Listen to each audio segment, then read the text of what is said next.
Hey guys, welcome back to Reaper Reel. So, if you haven't already, please hit the subscribe button and also give the video a like. Feel free to comment below on anything you like, or any stories you like, or anything you'd like me to return to. Also, any stories you'd like me to narrate. This one, with the recent short videos, I thought we'll return back to the How to Survive Camping series.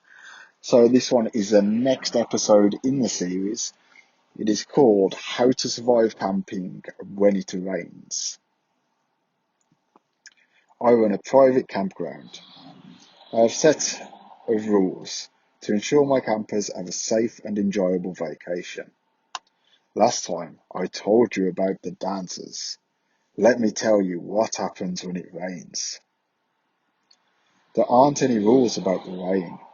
I cannot possibly make a rule set to encompass all potential threats. Our world is a dangerous place. The books in my office are filled with sticky notes, making the pages for everything from invasive beetles to the causes and curses of werewolves. I could not hope to condense this much information into a simple list of rules, especially since I already struggle with getting people to read the ones that exist. Instead, I target the most immediate threats, the ones that I know exist on the campsite, and that campers are more likely to encounter than others. Since the majority of my campers stay under their shelters when it rains, I don't have to worry as much about them encountering one of the things that come out during the storms. The campers stay in one place and drink, and the unnatural creatures of the woods tend to avoid large groups. They prefer to prey on the lone individuals wandering through the trees. Most of these creatures leave when the rain stops. There are a handful, however, that do not have to be dealt with by camp staff.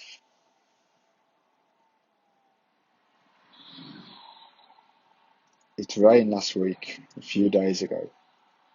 One of my camp staff showed up at the office with a rather shaken camper in tow. Our campsite was mostly deserted at this point, as our big open camping event had ended, and we were prepping for our next wave of campers. Just a handful of people, families, and couples that wanted to get away for a few days. Nothing organised like our events. My employee told me that he'd been clearing out some of the underbrush that posed a fire hazard when he heard someone shrieking. He'd gone to investigate and found this young man on the ground, pinned by a woman, a naked young woman with green hair. They're called Rasaliki, singular Rasalka. I've also heard them being referred to as water spirits or mermaids, but with legs instead of a tail. They originated in Russia. They don't need the ocean to appear. Any body of water will do, even something as small as a puddle left behind after a rainstorm. She was in possession of tickling him to death. She was in the process of tickling him to death. If you laughed just now, stop and think about it for a moment. Imagine what it's like being tickled to the point you feel you can hardly breathe, and your stomach and chest aches with exhaustion. Now imagine that doesn't stop and keeps going, and the pain just gets worse and worse until your lungs seize up, and you pray that the darkness sweeps you away just so it'll stop. Imagine how long it would take to die in such a way. If you're not ticklish, the muscular merely finds a convenient puddle of muddy water and shoves you face first into it until you drown. Unless it's one of the northern variants, those smother their victim with their breasts. If you're thinking that's a great way to die, I should add that their breasts are iron, and I suspect it's less smothering and more like crushing their victim's face and skull to a pulpy mess of flesh. But hey, I only know what the books told me. I haven't actually seen a northern variant kill someone. All of our four-wheelers are outfitted with useful supplies, both mundane and occult. This particular member of staff had paid attention during the orientation and the bi-yearly refresher meeting, and knew to grab the branch of a hawthorn before charging at the Rasalka. She snapped her head up, her beauty vanishing as her face contoured into a grimace. Her lips peeled back and her gums protruded, her eyes nearly swallowed up in the puffy folds of flesh. My employee averted his gaze, flayed a bit with the branch. His words, not mine. And she fled. Then it helped the camper up onto the back of the four-wheeler and brought him to my office. I called the police so that they could talk to the victim and take his report and tell him they'd press charges once they found his attacker. It makes my campers feel safe. The police just throw the reports in a special file back at the office and never touch it again. Dealing with the Rasalka would be my job. To do that, I would need some help from my staff. I have a new employee. I call her Turtle, since that was part of her username. She's an internet hire. I don't typically do internet hires. I recruit locally, as my campground supported of the community is one of the reasons the police are willing to work with me. Whatever an accident occurs. However, there is a lot of value to be found in bringing outside ideas. So, when Turtle made a good suggestion and said she was between jobs, I brought her on. I was also short-handed at the time, even before Jessie was put in the hospital. I'd been doing something new, ever since the man with the score cup spoke with me about the children selling ice. I've been making a point to greet him when I'm out on the four-wheeler. Interesting fact about the man with the cup. It isn't always a man. Some people are approached by a woman. They look like a different person to everyone that encounters them. And I haven't been able to find a pattern to the gender or appearance. However, I only see him as a man. I'm also encountering him more often. I wonder if this is because I'm actively looking for him, as before now I was dreading his presence. It's a calculated risk. I want to learn more about him and what he knows about the campground. But he isn't willing to forego giving me a drink every time we meet. One time I wasn't thinking things through and took the drink from my water bottle to get out the bitter salty taste of my mouth, and wound up puking beside the road while he watched. It felt like he was disappointed in me. About 2 weeks ago, we heard someone scream over the radio. We all carry one. I asked everyone to check in, and Jessie was the only one that didn't respond. I told all my staff to group up and start searching the campsite in pairs. Then I left my office to go check the land around the thing in the dark. I don't ask that of my staff. I didn't get very far into the woods before I noticed a man with a cup standing by the side of the road. I stopped and asked if he knew where Jessie was. "Back there," he said, nodding to the trees behind me. I offered her a drink. She accepted, but she wasn't polite about it. I left her impaled on a tree branch. So after that, I was desperate for extra staff, and Turtle seemed like a good fit. And she has been. It's working out well so far. In fact, that I thought I'd give her a bit of extra responsibility. I called Turtle to my office and asked if she could wear something nice to work tomorrow. It's not some weird dress code thing, I hastily explained. The ritual requires a maiden to be dressed up, and while we didn't have the right costume, indeed, I didn't even know what it was. It should look like, because the book didn't describe it. I found that substitutions can be made. It is the symbolism that matters. Clothing that is reserved for special occasions would signify that this is a matter of elevated importance, thereby conveying ritual status to what we are going to try. Turtle stared blankly at me.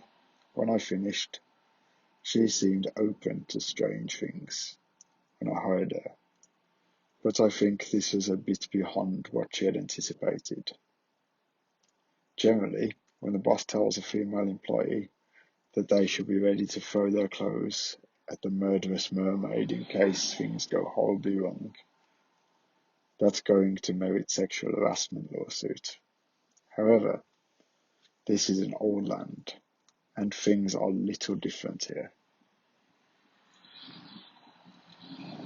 As with any supernatural creature, there are a myriad of ways to banish the Rasalka. There are also a number of different ways to protect yourself against one. We were going to try a fairly simple ritual in which a young lady is dressed up and sent into the woods. She is an avatar of the Rasalka and a symbolic banishment from the village. In the case of this, the staff lodge would transfer onto the Rasalka and banish her from the campground.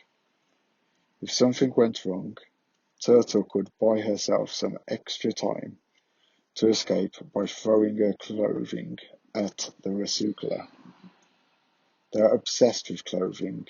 They desire it more than anything, and will stop and pick it up and put on an article of clothing thrown their way. I showed her a route to take on the map. She had started at the employee lodge. All the staff would be present to see her off. She'd walk through the woods all the way to the opposite property line. It's about half a mile walk. I'll be waiting there with the four-wheeler to take her back. "That's it?" she asked, somewhat surprised by how easy it sounded. "Well, if it goes wrong, you might be running that half mile," I said. "Just be ready to throw something behind you to slow her down. I didn't recommend throwing your shoes. The road turns to dirt at the base of the hill, and there's lots of rocks.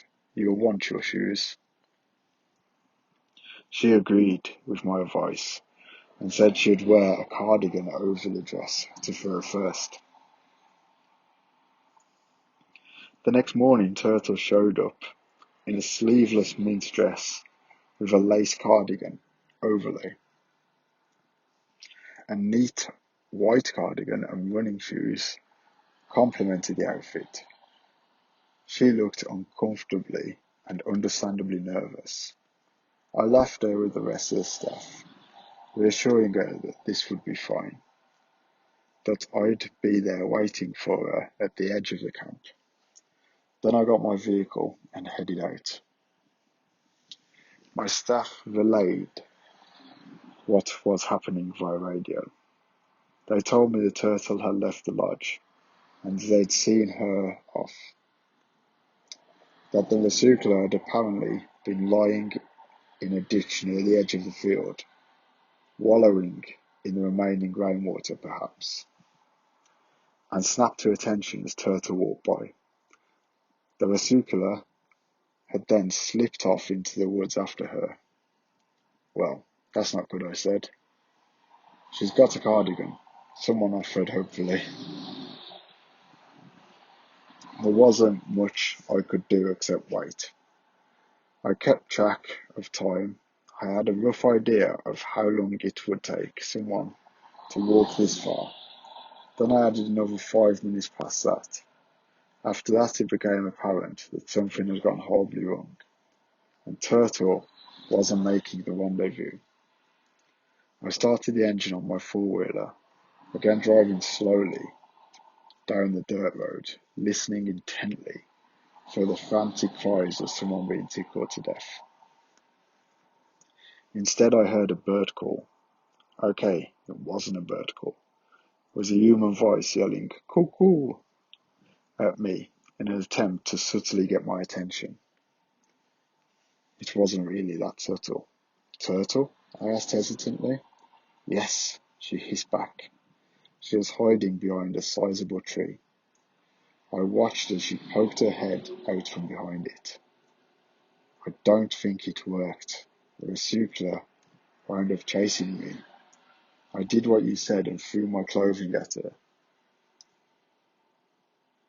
Are you at least wearing? No. I had to throw all my clothing away before she stopped. So she is not wearing undergarments with that question answered, I went to fetch something from my four-wheeler. While not ideal, it would at least let me get her back to the employee locker room. It's not in the rules, but I'm thinking of adding it. Always carry a spare tarp. They come in handy if the rain does something unexpected and your tent falls in some way. Or you need an emergency cover up for a naked employee.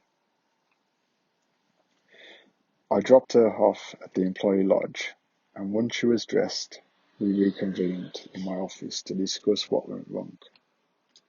The Rasalka had come at her as soon as she entered the woods.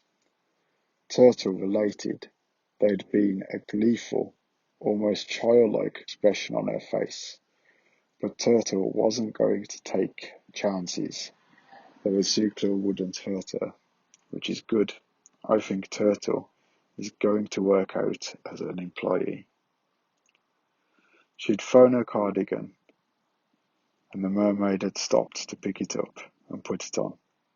Turtle ran a bit, trying to put distance between them, but she was quickly winded and had slowed down into a brisk walk. From behind her, she'd heard someone humming, growing closer, and when she turned, the Rasalka was only a few yards behind. There was a smile on her face and an unveiling intensity to her gaze. Turtle had kept walking, unzipping the back of her dress as she did, and then she stripped that over her head and tossed it back to the Rasalka, inside out, which probably brought her a handful more precious minutes The mermaid struggled to turn it to the right side out again. And so it went.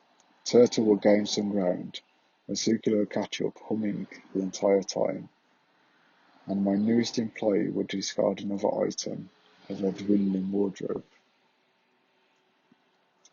I should have worn more layers, Turtle sighed. It was like the worst game of street poker, where the loser dies in the end.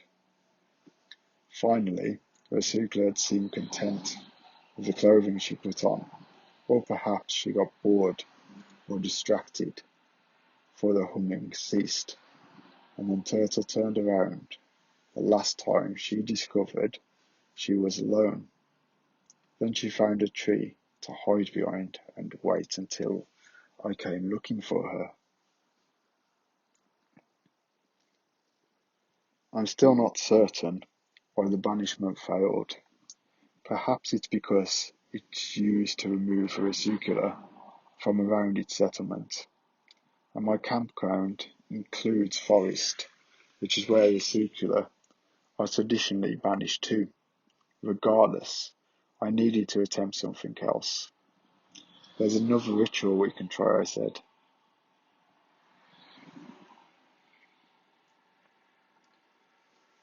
So guys, that's all I've got time for today, but I will continue the story.